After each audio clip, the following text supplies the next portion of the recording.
नमस्कार दोस्तों, स्वागत है आपका आपके अपने YouTube चैनल जॉनप्रिया जीके में। अगर आप केंद्रीय कर्मचारी हैं, पेंशनभोगी हैं या फिर उनके परिवार से जुड़े हैं तो आज की यह जानकारी आपके लिए काफ़ी अहम होने वाली है।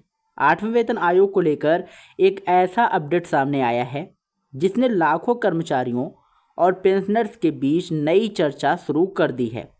सवाल यह है कि क्या 8वें वेतन आयोग जिस रफ्तार से काम कर रहा था, क्या अब वही रफ्तार बनी हुई है या फिर उसकी प्राथमिकताओं में कुछ बदलाव आया है?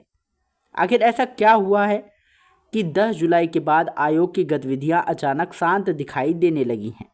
आइए पूरी जानकारी विस्तार से समझते हैं। तो सबसे पहले आपको बता दें कि यह जानकारी किसी अफवाह या सोशल मीडिया पोस्ट पर आधारित नहीं है।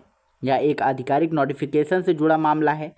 10 जुलाई 2026 को एक सरकारी अधिसूचना जारी की गई जिसमें 8वें वेतन आयोग के चेयरपर्सन सेवानिवृत्त न्यायमूर्ति रंजना प्रकाश देसाई को पश्चिम बंगाल की uniform civil code review committee का अध्यक्ष नियुक्त किया गया है। यही वह बिंदु है जिसने लोगों के मन में कई सवाल खड़े कर दिए हैं।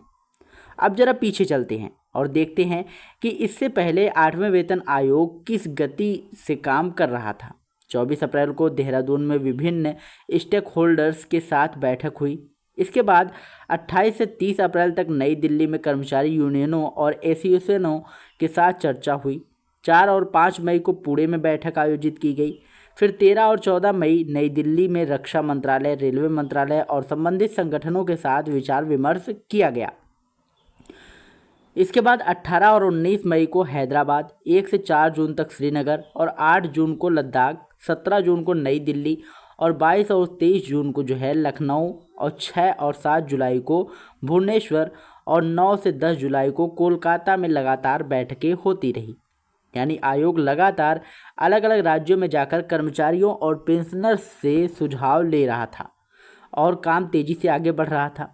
लेकिन इसके तुरंत बाद 10 जुलाई को नई जिम्मेदारी वाला नोटिफिकेशन जारी होता है और उसके बाद आयोग के कैलेंडर में आगे की किसी भी बैठक का शेड्यूल सार्वजनिक नहीं दिखाई देता।